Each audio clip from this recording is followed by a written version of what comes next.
Estamos com o senhor Coronel Caçavari, que nesta gestão governamental assume a autarquia, o Instituto de Previdência do Servidor Militar Estadual, e eu gostaria de fazer a primeira pergunta para o senhor quanto aos desafios e projetos para o futuro que o IPSM pretende, então, já começar a implementar. Bom, Alberto, primeiramente, boa tarde. O meu maior desafio é dar prosseguimento à administração da gestão anterior, da direção anterior. Nós tivemos aqui o coronel Eduardo Mendes, que fez um excelente trabalho.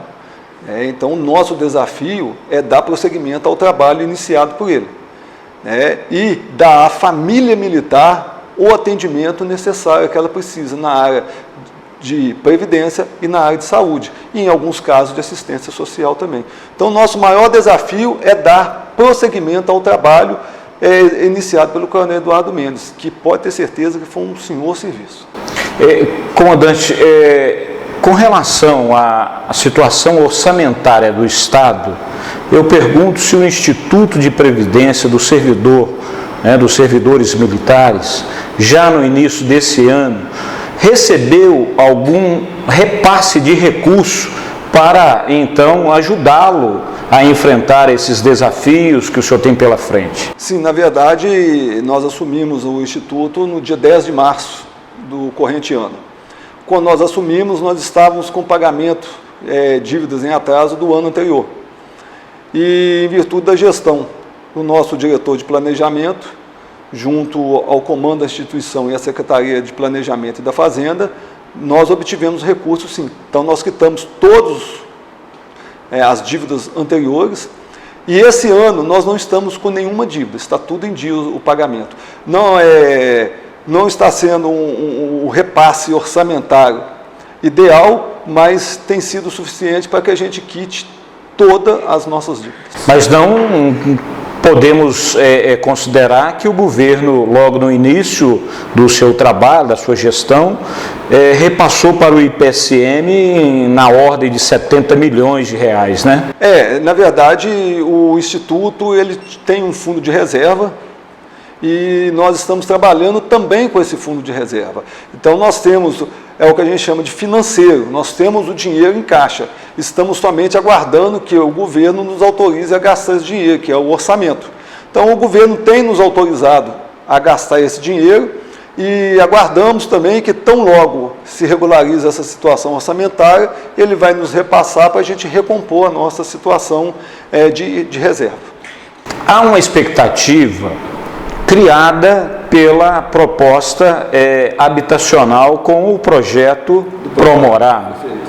Então, há uma expectativa da retomada do financiamento dessa compra, aquisição de casa para policiais militares, bombeiros militares, pensionistas, militares da reserva.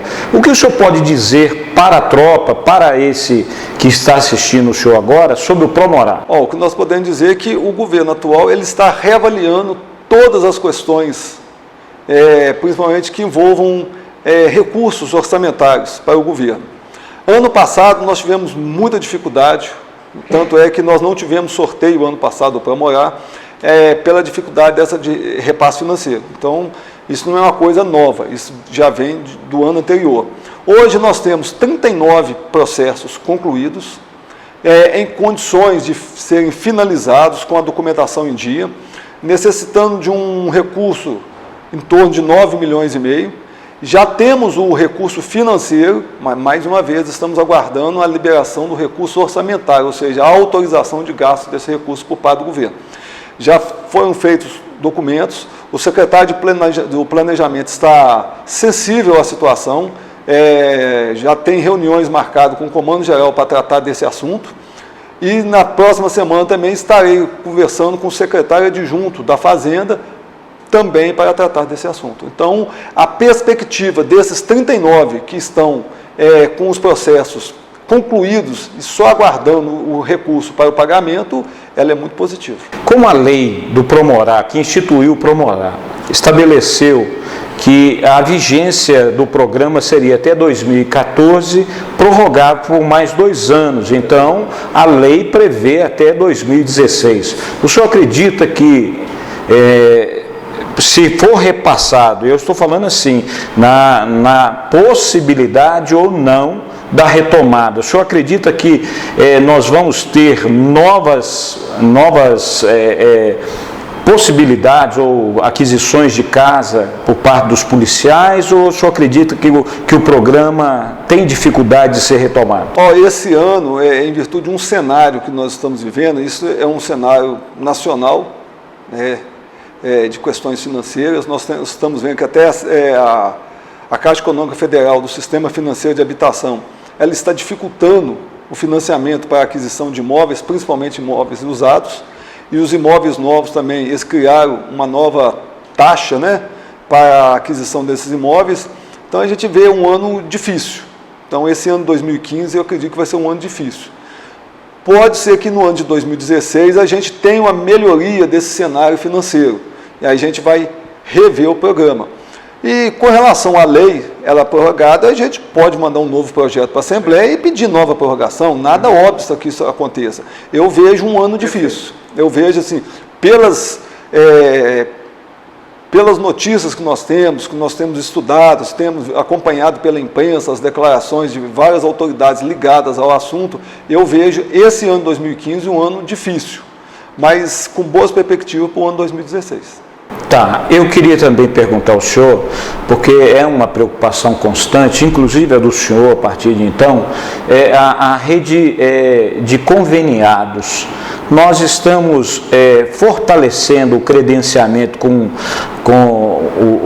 por exemplo, a rede de conveniados, ou nós estamos também vivendo um problema de perca de convênio, de credenciamento? O que o senhor pode dizer sobre isso? Estamos com a nossa rede credenciada numa situação muito boa. Nós, inclusive esse mês agora, nós aprovamos um aumento para toda a tabela da rede conveniada. Então, nós aumentamos o IPCA, para a rede conveniada em 7,7% para a rede médica, e a rede odontológica, que tinha 4 anos que não tinha aumento. Nós estávamos com a nossa rede odontológica atrasada em 4 anos.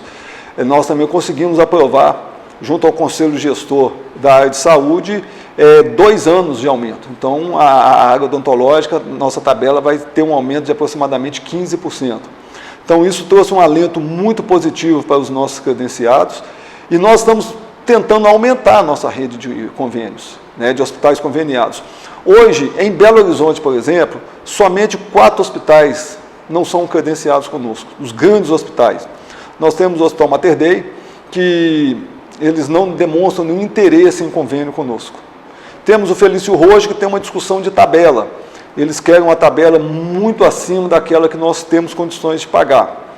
Temos o Life Center, que foi cortado o convênio, já houve algumas tratativas para tentar voltar esse convênio com o Life Center, mas nós temos um problema de troca de diretoria. Então existe assim, uma disputa muito grande dentro do Life Center pela direção do hospital, e toda vez que nós começamos a tratar do convênio, se troca a diretoria e volta a estaca zero. Então agora nós estamos aguardando uma estabilização administrativa do hospital para a gente voltar a tentar convênio com eles. E nós temos um outro hospital, que é o Socorro, na região do Barro Preto, que existe interesse de ambas as partes, mas eles ainda estão com alguma dificuldade documental para fechar o convênio. E atualmente nós estamos fechando o convênio com o Hospital São Lucas, na área de pediatria, porque nós sabemos a dificuldade dessa área de atendimento médico. O Hospital Militar está sobrecarregado, então nós estamos fechando o convênio. Aliás, a negociação já foi fechada, só falta a assinatura do convênio com o Hospital São Lucas. Então, na região metropolitana, há inclusive uma expansão do credenciamento. Sim, há uma expansão. No interior, nós temos uma dificuldade muito localizada em Governador Valadares. Nós temos uma dificuldade em Governador Valadares em virtude do preço que os hospitais lá querem cobrar. Eles querem cobrar um preço muito acima da nossa tabela, e isso tem gerado alguma dificuldade para nós e para os militares que atuam naquela região. Inclusive, nós estamos trabalhando agora um edital de credenciamento. Nós vamos soltar um edital para abrir o credenciamento para as diversas especialidades. Há alguma dificuldade, assim, o senhor tem percebido já no interior mesmo, os destacamentos, né, naqueles distritos, porque nós temos 853 municípios, nós temos 19 regiões, porém, né, da PM, policial militar, porém nós temos cidades menores que nós temos destacamento, pelotões e tal. Nesses locais, o profissional precisa se estabelecer como uma pessoa jurídica.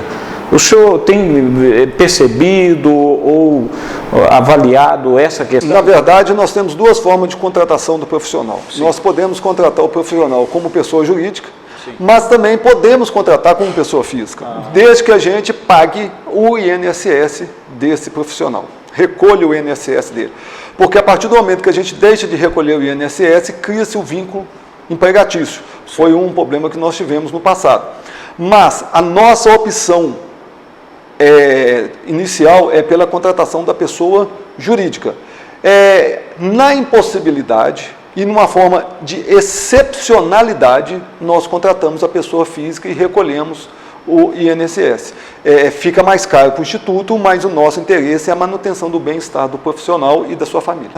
Com relação a esse repasse que nós, policiais da ativa, fazemos para o IPCM a fim de obtermos a assistência previdenciária e, intuitivamente, a aposentadoria, ou seja, o pagamento dos nossos proventos quando nos transferimos para a reserva, inclusive as pensionistas. O senhor poderia nos dar uma realidade com relação a esta situação, tanto para aquele policial que ainda está na ativa pagando a sua contribuição e daquele que já se transferiu para a reserva, como eu?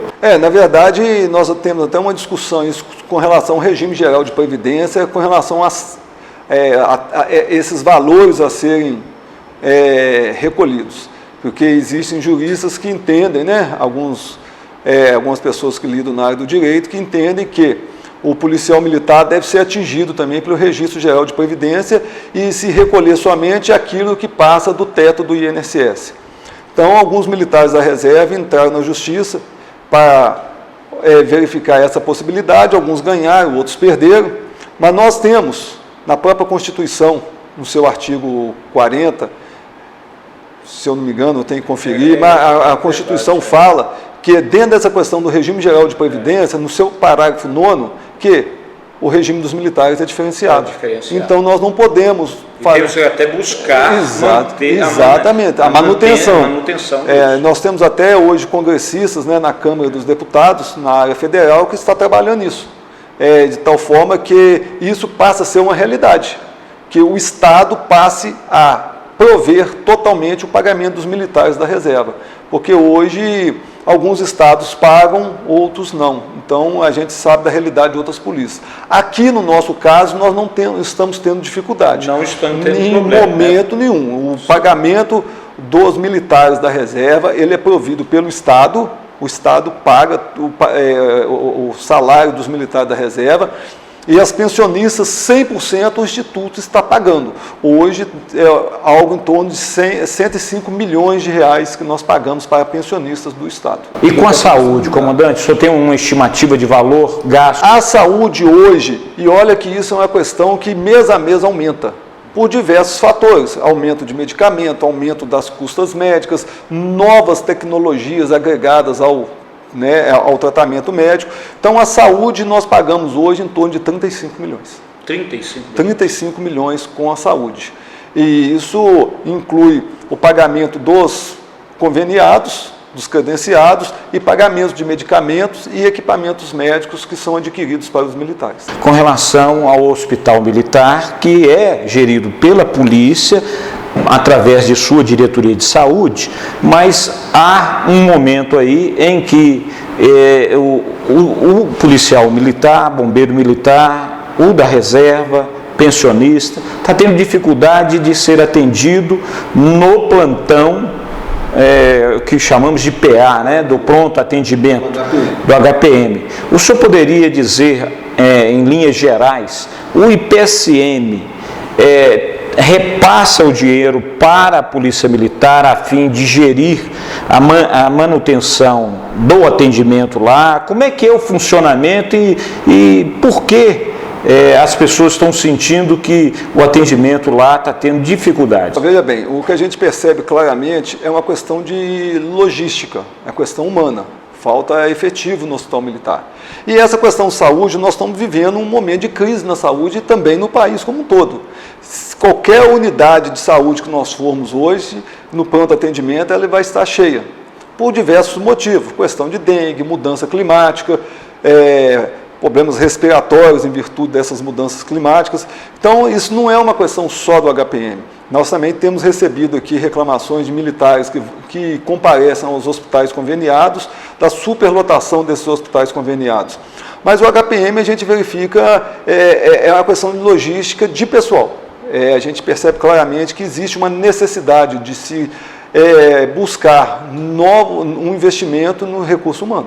O senhor pode dizer com relação ao convênio que temos com a Fundação Guimarães Rosa? Veja bem, existe um convênio onde o Instituto fez um convênio com a Fundação Guimarães Rosa para que a Fundação Guimarães Rosa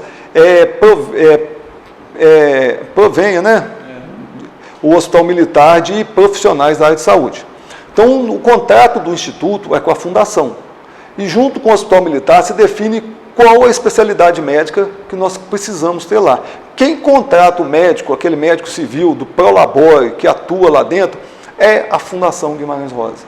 Não é um Instituto de Previdência. O Instituto de Previdência tem o contrato, mais uma vez, com a Fundação Guimarães Rosa. É um convênio. E a Fundação contrata o médico que vai atuar lá dentro do hospital. Então, hoje existe um questionamento do Ministério Público sobre esse convênio. O Ministério Público, inclusive, nos questiona. Existe uma ação no Ministério Público que nós estamos já trabalhando para buscar uma solução. Até porque nós não temos o quadro de profissionais do hospital completo, apesar do concurso que foi realizado recente. Existe uma necessidade do hospital. O profissional que trabalha lá dentro do hospital, ele fica mais barato para o Instituto do que o profissional que atua do lado de fora, porque o pagamento realizado lá, ele é menor do que o pagamento realizado aqui fora, até porque ele está usando a dependência do Hospital Militar. Então, existe uma economia do dinheiro público. Isso tudo foi repassado ao Ministério Público. A promotora ela está sensível à situação, ela está buscando uma solução, não existe assim nenhuma intenção no Ministério Público também em simplesmente determinar o corte. Então, ele também está estudando conosco qual seria a melhor solução para esse impasse. Uma vez que a Fundação Guimarães Rosa é um órgão privado que está atuando dentro de um órgão público, de um prédio público. Então, com a questão de patrimônio, né? Quando a gente vê a administração do patrimônio público, existe uma incoerência nisso, né? E a gente deve buscar essa correção. Houve então, com a fala do senhor, a necessidade de eu tirar uma dúvida. Se o Ministério Público então vetar esse convênio com a Fundação, qual seria então o outro caminho a ser adotado pelo IPSM? É isso que nós estamos estudando. Primeiro que nós não acreditamos que será vetado. Nós acreditamos numa solução mais racional para essa situação. Talvez que a gente tenha que se fazer uma licitação e abrir o campo para que outras entidades possam participar e que tenha também a possibilidade de administrar esses médicos civis pro labore lá dentro do hospital. Então é isso que a gente está buscando junto ao Ministério Público. Mas também estamos buscando uma solução para ver qual vai ser a melhor solução, né? Qual vai ser a melhor medida a ser adotada se o Ministério Público vetar esse convênio. Então, nós também estamos estudando, estamos buscando algumas soluções. É um caminho difícil, não é fácil, mas o nosso setor jurídico também já está estudando qual seria a melhor solução. Hoje, se fala assim, qual a solução hoje? Hoje nós não temos uma solução assim pronta e acabada, não.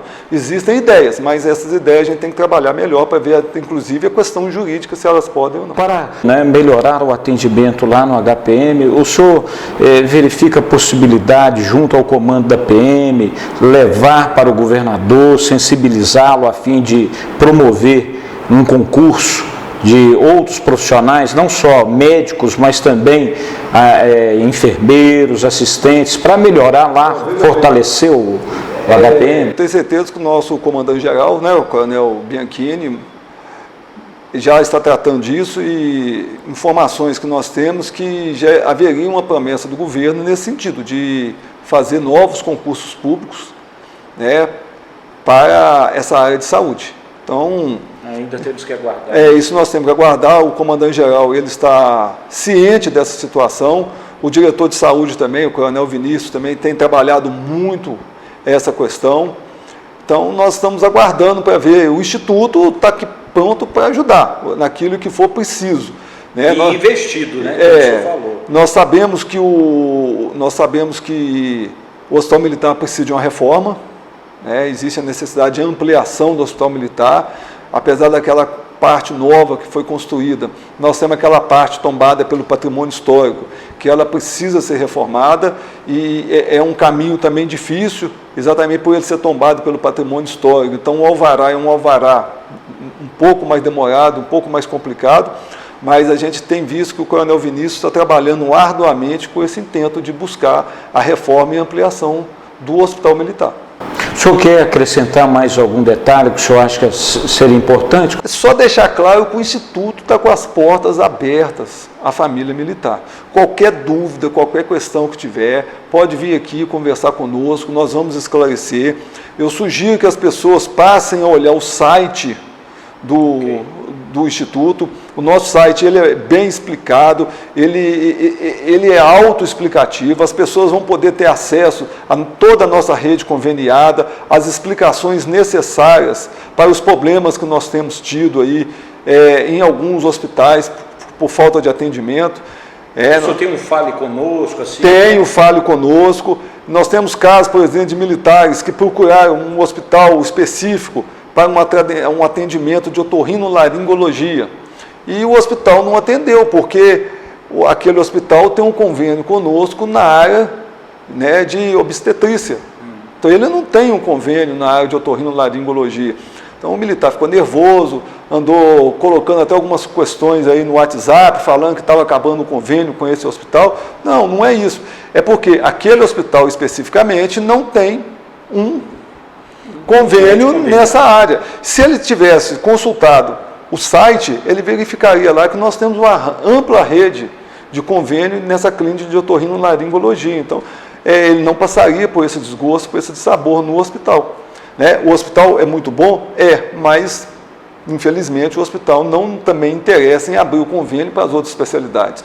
Porque tem que deixar claro o seguinte: o convênio não é feito, não é porque é falta de interesse do Instituto, não. É porque, às vezes, o hospital não se mostra interessado em abrir o convênio para toda a sua rede hospitalar, mesmo porque, às vezes, ele tem essa rede hospitalar para um determinado público, e se ele abrir para mais um convênio, ele vai inchar e vai ter problema com esse público específico.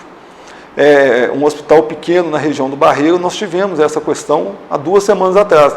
Ele encerrou o convênio porque esse hospital ele pertence a um plano de saúde pequeno, e esse hospital era para o atendimento das pessoas deste plano de saúde. Como o Barreiro é uma região grande e precisa de hospitais, nós fizemos convênio com esse hospital para que ele atendesse a família militar. Mas o número de atendimento do convênio próprio desse hospital cresceu tanto que ele simplesmente pediu para a gente cancelar o convênio porque ele não estava dando conta de atender os próprios beneficiários e estava trazendo transtorno para ele lá. Então, não é porque o Instituto às vezes não quer, nós queremos o melhor para a família, mas às vezes o hospital não quer. É uma questão que muita gente pergunta, talvez você esteja constrangido em perguntar, e nós vamos falar. Quais são os investimentos do Instituto? O Instituto tem investimento? O Instituto tem ouro? O Instituto tem ações na Bolsa de Valores? Não, não tem. No passado, uns 20 anos atrás, o Instituto já teve isso. O Instituto já teve investimento em ouro, em bolsa de ações, em CDB, letras de câmbio. Hoje não existe isso mais, até porque pela unificação do sistema financeiro do Estado, isso foi proibido. Então hoje o que o Instituto tem são imóveis. O Instituto tem vários imóveis, sim, todos eles alugados, e bem alugados, diga-se de passagem, o que nos dá uma renda mensal, né, de aproximadamente R$210 mil com esses aluguéis. Nós temos terrenos, nós temos 3 terrenos, um deles avaliado inclusive em R$28 milhões, que nós já tentamos vender, porque esse terreno constantemente é alvo de invasão. Então nós já tentamos vender, não houve interesse de nenhuma construtora, talvez até por causa do valor do terreno.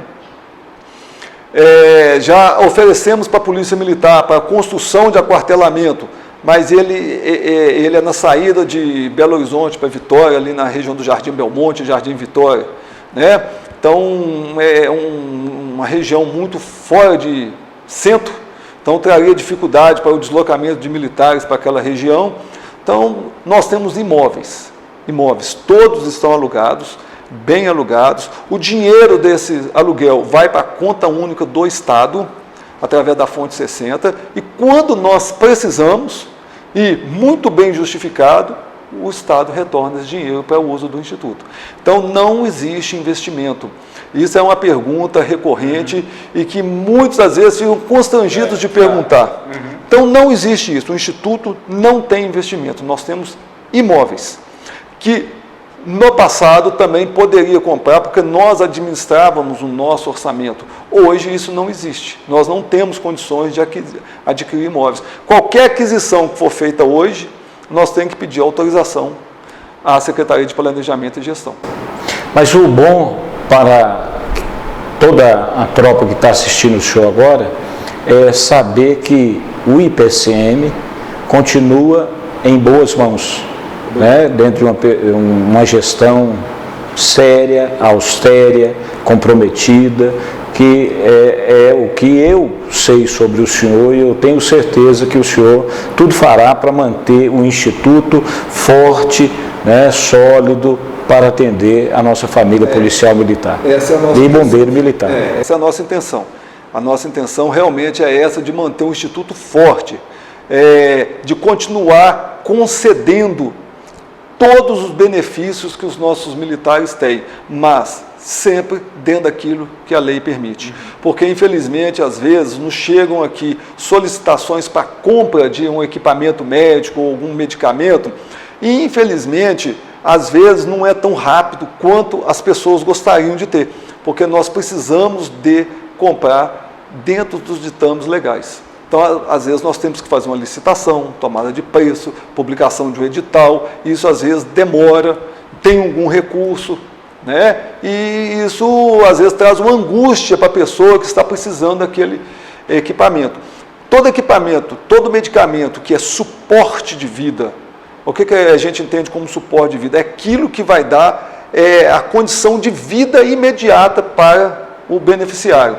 Aquilo nós compramos dentro de questões legais também, né? Aí nós não fazemos licitação. Agora, se não for suporte de vida, se não for uma coisa imediata, muito urgente, aí nós temos que seguir os parâmetros legais e fazer a licitação. Tá certo, comandante. Muito obrigado. Nada. Eu agradeço imensamente o senhor, tá? Pela consideração, pela a gentileza de ter me recebido aqui. E aí eu vou aproveitar os esclarecimentos do senhor para a gente continuar fazendo aquele trabalho que sempre a gente fez aí para esclarecer a tropa de forma correta, coerente, séria, verdadeira. E qualquer demanda que a Associação dos Oficiais estiver lá, pode trazer para nós, que nós estamos aqui prontos para responder. Não existe nada a ser escondido. Tá? Tem que deixar claro, o Instituto é um órgão público, tem que ser administrado com muita responsabilidade, porque nós tratamos com recursos públicos, não existe nada escondido aqui. Tudo aquilo que a gente puder esclarecer, será esclarecido. Tá bom, comandante. Obrigado, tá, senhor? Muito obrigado mesmo, tá? Estou à disposição.